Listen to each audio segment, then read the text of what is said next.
ઓમ ગણેશ, હર હર મહાદેવ. શ્રાદ્ધના અમુક પવિત્ર એવા વિષયો અથવા પવિત્ર અંગો પણ કહી શકાય જે બહુ જ મહત્વપૂર્ણ છે. એમાં સૌથી પહેલાં એક એ જ વિષયોમાં એ જ અંગોમાં એક છે કુતપકાળ, જેના વિશે મેં ગયા વર્ષે વિડીયો બનાવ્યો હતો. પણ ઘણા લોકો નવા જે આપણા ચેનલ ઉપર જોઈન થયા હોય, કદાચ જૂના વિડીયો ના જોઈ શક્યા હોય, એટલા માટે ફરીથી પણ આમાં બીજું પણ વસ્તુ જે નવું છે શાસ્ત્રોક્ત, એ પણ હું એડ કરી અને એ વિષયને આજે તમને શ્રવણ કરાવીશ. જો આ સત્સંગ વિષય વિડીયો તમને પસંદ આવે તો લાઇક કરજો, શેર કરજો અને ચેનલ પર નવા હોય તો સબસ્ક્રાઇબ અવશ્ય કરજો.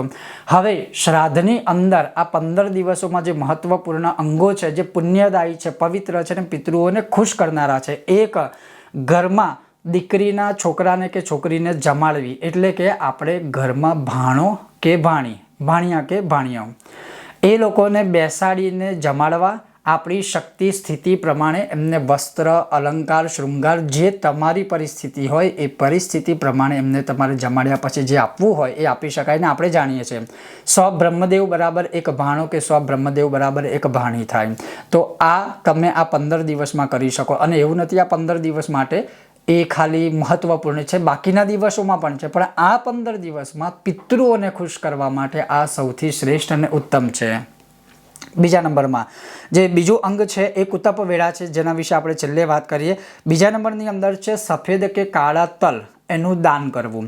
સફેદ કે કાળા તલ તમે કોઈ પણ બ્રહ્મદેવતાને કે મંદિરમાં દાન કરશો તો એનાથી પિતૃઓ ખૂબ જ ખુશ થાય છે. અને તમને ખબર છે, આપણે સૌ જાણીએ છીએ કે પિતૃક્રિયા તલ વગર ક્યારેય પૂર્ણ થઈ શકે નહીં. એ ચાહે સફેદ હોય ચાહે કાળા તલ હોય.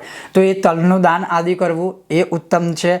ત્રીજા નંબરની અંદર છે ભગવત સ્મરણ, એટલે ભગવાનનું સ્મરણ કરવું. હવે ભગવાનના સ્મરણમાં મારી હિન્દી ચેનલ જોઈને ઘણા લોકોએ મને પ્રશ્ન કર્યો છે કે ઘરમાં ગરુડ પુરાણનો પાઠ થાય 15 દિવસમાં કે ભગવદ્ ગીતાનો પાઠ થાય તો નિસંદેહ નિસંકોચ કરી શકાય, એમાં કોઈ દોષ નથી.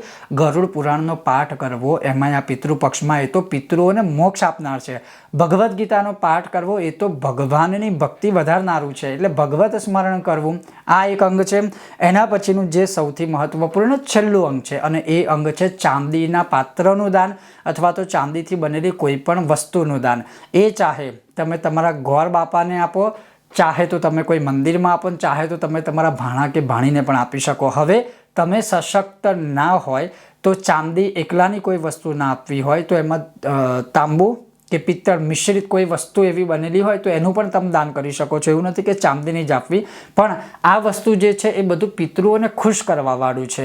તો અવશ્ય તમે આ દાન કરી શકો. અને હવે આપણે વાત કરીએ કુતપકાળ. સંસ્કૃતમાં કુત્સિસક એ કુતપ એટલે પવિત્ર કહેવાય અને કાલ એટલે સમય. જે પવિત્ર સમય હોય એને કુતપ વેલા કે કુતપકાલ કહેવાય. અને એમાં પણ આ જે વેલા છે એ પિતૃઓ માટે સ્પેશિયલ છે, પિતૃઓને ખૂબ જ પસંદ છે, પિતૃઓને ખૂબ જ પ્રિય છે. હવે આ કુતપકાળની અંદર તમે પિતૃઓની કોઈ પણ ક્રિયા કરો, પિતૃઓનું શ્રાદ્ધ આપણે જે કરીએ છીએ થાળ બનાવીને ધરાવીએ, જો તમે આ સમયની અંદર ધરાવો તો આ પવિત્ર સમય છે અને ખાસ કરીને પિતૃઓનો પ્રિય છે.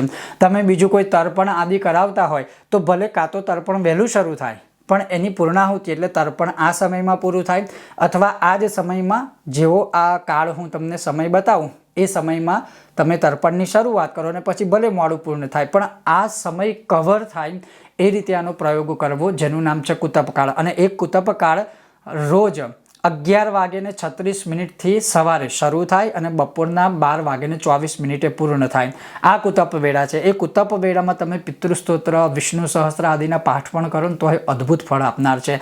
હવે આ જે મેં તમને બધું કહ્યું આ બધું જ આ શ્રાદ્ધની અંદર પવિત્ર મનાય છે. આપણાથી આપણી સ્થિતિ પ્રમાણે જેટલું થઈ શકે એટલું કરવા માત્રથી પણ અવશ્ય આપણા પિતૃઓની આપણને તૃપ્તિ કે ખુશી પ્રાપ્ત થાય ને આશીર્વાદ પ્રાપ્ત થાય છે. પણ મૂળ વિષય છે આપણાથી જેટલું બની શકે એટલું આપણે આપણા પિતૃઓને રાજી કરવાના, કારણ કે પિતૃ રાજી તો પરિવાર રાજી.